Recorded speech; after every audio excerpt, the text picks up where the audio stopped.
Bismillahirrahmanirrahim. Assalamu alaikum. Welcome to ECG Basics Part 2. In Part 1 we discussed about wave morphology, we discussed about leads. Now today let's do a bit about how we would interpret an ECG when we see it.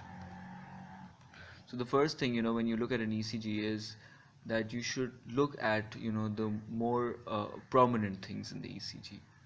So it's like looking at a picture. When you look at a picture, you look at the more prominent things first, and then you look at the fine small details in the picture, right? So even in the ECG, our approach is to look at the big things first. So the first big thing that we should look at is the Qrs complexes, right? And we should look at the rhythm. Rhythm basically means how these Qrs complexes are occurring. Is there a pattern to the occurrence of the Qrs complexes, or there is actually no pattern, or there's a irregular pattern but it's constantly occurring. So on this basis, the rhythm could be divided into regular and irregular, right?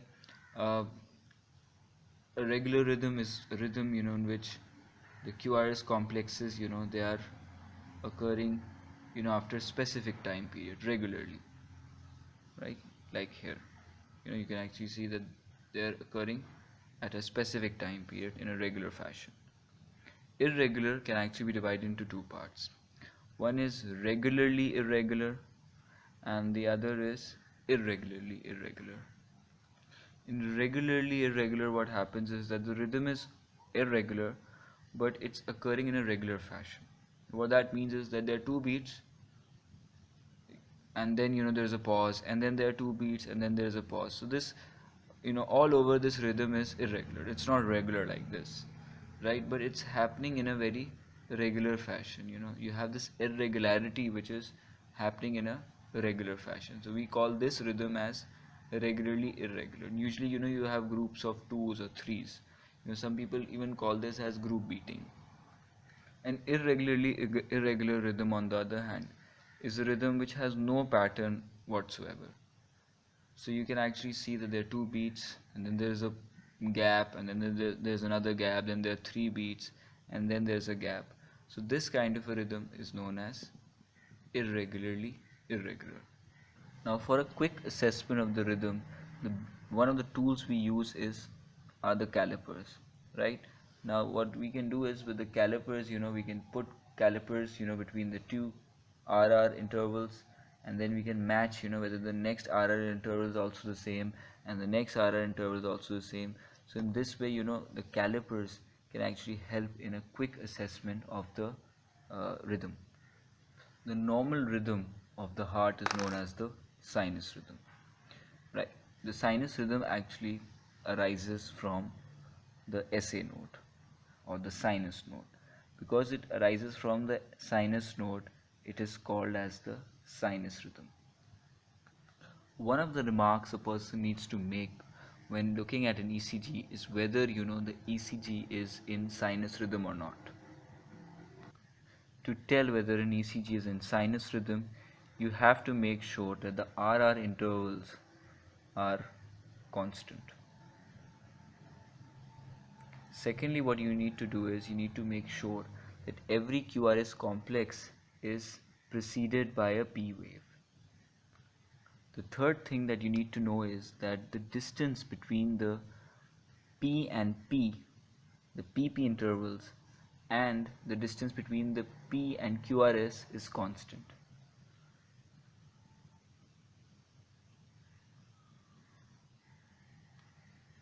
Lastly, what you need to do is you need to comment whether the P waves in lead 1 and the P waves in lead 2 are positive.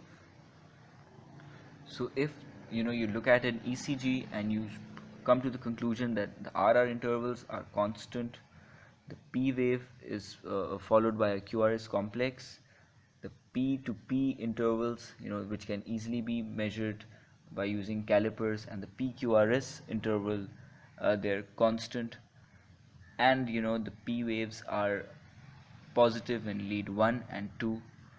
So this, if these four things are present, we say that the person is in sinus rhythm. One of the first duties of a clinician is to find whether the rhythm is normal sinus rhythm or not. Doctors often write the word NSR on the ECG. NSR basically means normal sinus rhythm. One thing of great importance is the fact that if a rhythm is just regular, it doesn't mean that the rhythm is in normal sinus rhythm. There are other criterias as well. A lot of these criterias are related to the P waves. We need to absolutely know whether the P waves are normal, whether they are upright in leads 1, 3, 1, 2, 3 AVF, whether the PP interval and the PR intervals are normal, and how is the relationship between P and QRS. Because in order because the sinus rhythm is a rhythm which is driven by the sinus node. So the best way to see whether the sinus node is working properly is to know the P waves very well. One example of a rhythm which is regular but is not in normal sinus rhythm is the third degree heart block. In the third degree heart block, what happens is that the SA node is working normally and it is actually producing an electrical activity, but the AV node is not conducting at all. And because the AV node is not conducting at all, what happens is that the ventricles need to produce their rhythm. So what the ventricles do is that they start to produce a rhythm of their own, right? And so what happens is that the SA node is producing its own rhythm, and the conduction system in the ventricles is producing its own rhythm. So the QRS complexes in this case are normal because the conduction system is regularly firing from the ventricles. Since the SA node and the AV node are now working independently of each other, the RR interval and the PP interval, which is normally the same, is not the same in a third degree block. The RR interval is usually less than the PP interval. There are more P waves and they have no pattern. Sometimes you will see a big PR interval, sometimes you might see a small PR interval. The basic phenomena is that the PP interval and the RR interval are not the same, and there is absolutely no relationship between the P and the QRSs. And that's why we cannot call this a normal sinus rhythm. The next duty of the clinician after having identified a normal sinus rhythm is to tell how the rate is. Now, in order to understand the rate, we need to understand the axis of an ECG. So, if you look at an ECG, there is a horizontal axis and a vertical axis. The horizontal axis is basically telling us the time. The vertical axis is basically telling us the voltage. If you look at an ECG paper, you will see two thick lines. They're not very thick, but they will be relatively more thick as compared to the other lines. So you will see two thick lines, or you will see many of these thick lines, and in between you will see some thin lines, right? In between two thick lines you will see 1, 2, 3, 4, 5 boxes. There will be 5 boxes in between two thick lines. Each one of these boxes is equal to 40 milliseconds.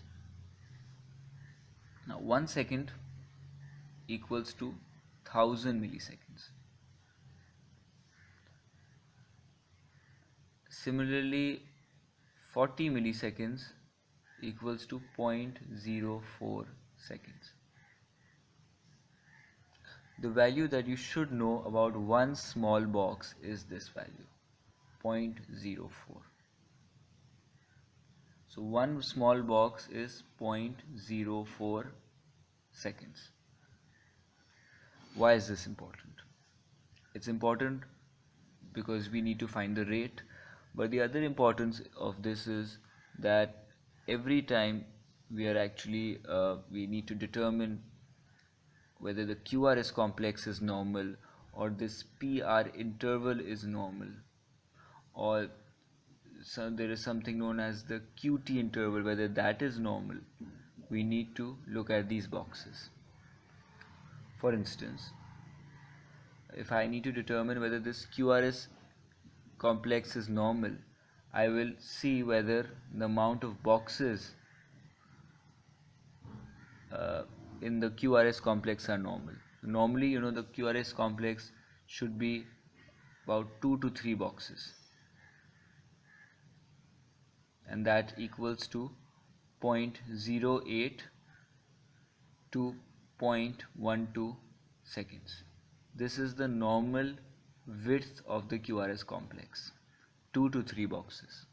If, for example, there is a QRS complex that is more than 2 to 3 boxes, more than 3 boxes, like this QRS complex, which is 4 or 5 boxes, then we will call this QRS complex as a wide QRS complex.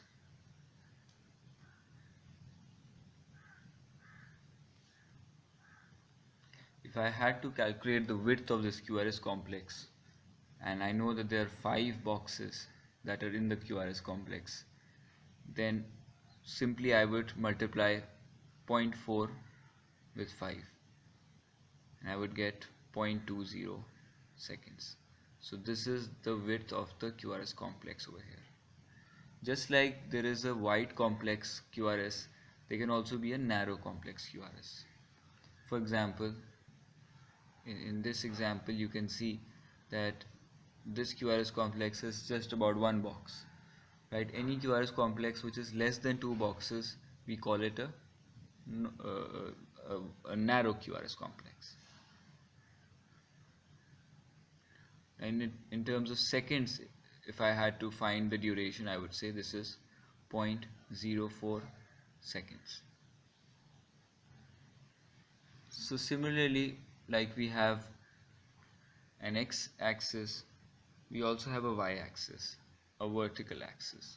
The vertical axis is basically telling us the voltage.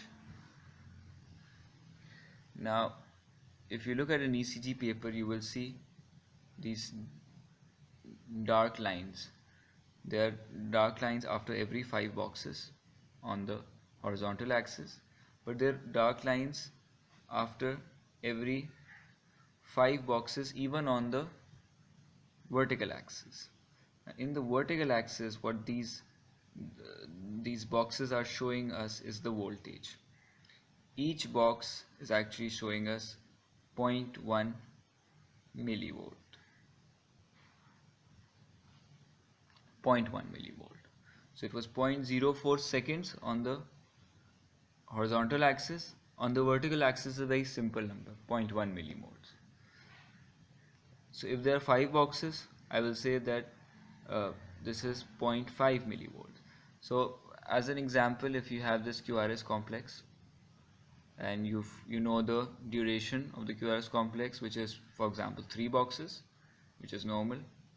But now you also have to tell whether the amplitude of the QRS complex is normal. For that, what you need to do is you need to count the boxes. 5, 6, 7, perhaps 8. So there are 8 boxes here, and we say that the voltage here is 0.8 millivolts. Just count the number of boxes, and that's the voltage, right? 0.8 millivolts. Now any QRS complex that is below 0.5 millivolts, we call this as a low voltage QRS. Right? There are some causes of low voltage QRS complexes. The QRS complex should never be above 3 millivolts. That's like 30 boxes. So when you look at the ECG paper, it's very important to know about these boxes. The small boxes, which are 5, and these small boxes are part of a big box. So in order to determine the rate, what you need to do is that you need to look between the two Qrs complexes, and you need to see how many big boxes are between them. For example, in this instance, there are 5 big boxes. So if there are 5 big boxes, what you will do is you will simply divide 300 by 5, and that will give you your rate, which is 60 beats per minute. One very important thing that you should know is that when you are finding the rate, you should look for a Qrs complexes which is following on a dark line. That will help you easily determine the number of boxes between the Qrs complexes. This method is very good for quick estimation. However, it might not be the most accurate method.